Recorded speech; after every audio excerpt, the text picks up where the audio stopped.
নমস্কার দর্শক বন্ধু, রেড স্পোর্টসের পর্দায় আপনাদের সবাইকে স্বাগতম। আমি সায়ন এবং এই মুহূর্তে রয়েছি যুব ভারতীর প্র্যাকটিস গ্রাউন্ডের বাইরে। ইস্টবেঙ্গল দল তাদের পরবর্তী প্রতিপক্ষ মোহামেডান। ইন্টারন্যাশনাল ব্রেকে যাওয়ার আগে এই মোহামেডান ম্যাচ জিতেই কিন্তু কার্যত আবার জয়ের সারণীতে ফিরতে চাইছে তারা, এবং সেই কারণেই কিন্তু সেই মতো করে প্রস্তুতি করছে দল। এবং আমরা আগেও যখন ইস্টবেঙ্গল দল অনুশীলন করেছে সেখানে বলেছিলাম যে কোথাও গিয়ে এই ম্যাচে একটু ফিজিক্যাল ফুটবল খেলতে চাইছেন দল, এবং যে পাসিং ফুটবল ট্যাকটিক্স বা যে স্ট্র্যাটেজি আছে সেই স্ট্র্যাটেজির বাইরে গিয়ে একটু ফিজিক্যাল ফুটবল যাতে দল খেলতে পারে সেই দিকে নজর দিয়েছেন অস্কার ব্রুজো।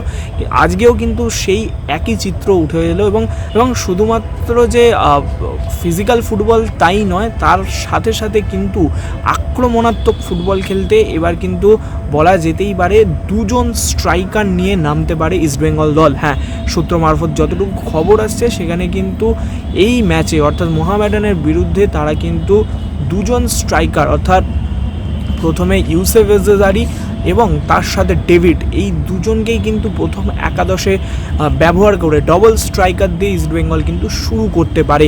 এবং তার পাশাপাশি আমরা যেটা আগেও দেখেছি যে বিষ্ণুকে তিনি লেফট ব্যাকে খেলাচ্ছেন, এবং সেই বিষ্ণুও কিন্তু এখন সূত্র মারফত যতটা জানা যাচ্ছে বিষ্ণুও কিন্তু লেফট ব্যাকেই নিজের প্রস্তুতি সারছে। এই ম্যাচেও কিন্তু পিবি বিষ্ণু তিনি কিন্তু লেফট ব্যাকে থাকতে পারেন, এবং সেইভাবেই কিন্তু দল অনুশীলন করছে। এবং এছাড়াও যেহেতু ডাবল স্ট্রাইকার খেলানো হচ্ছে সেই কারণে কিন্তু একজন প্লেয়ারকে মাঠ থেকে স্যাক্রিফাইস করতে হবে, এবং সেটা অনেক হিসেব নিকেশের ব্যাপার। সেই প্রবাবেল 11টা আমরা হয়তো পরবর্তীকালে অন্য কোনো ভিডিওতে বলবো, কিন্তু আজকে যে ধরনের অনুশীলনটা চললো সেখানে কিন্তু একদম দেখা গেল ডেভিড এবং ইউসেফ এজেজারি এই দুজন খেলোয়াড় তারা কিন্তু একদম ফ্রন্ট লাইনেই স্টার্ট করছে, অর্থাৎ ডবল স্ট্রাইকার দিয়ে খেলছে।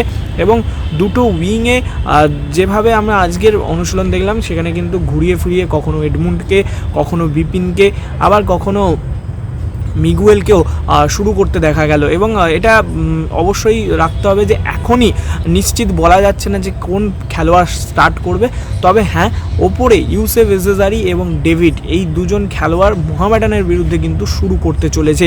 এবং আজকের অনুশীলনে যে ফিজিক্যাল ফুটবলের কথাটা আমরা বলছিলাম, আজকেও কিন্তু সেরকমই দেখা গেল। ফিজিক্যাল ট্রেনিংয়ের ওপর কিন্তু জোর দেওয়া হয়েছে, এবং যতটা ইস্টবেঙ্গল অনেকটাই মরিয়া হচ্ছে এই ম্যাচে জয়ের সারণীতে ফিরে আসার। এবং আমরা কয়েকদিন ধরে দেখছি যে ইস্টবেঙ্গল কিন্তু তারা নিজেদের মধ্যে অনেক আলোচনা সারছেন। আজকেও কিন্তু সেরকমই হলো।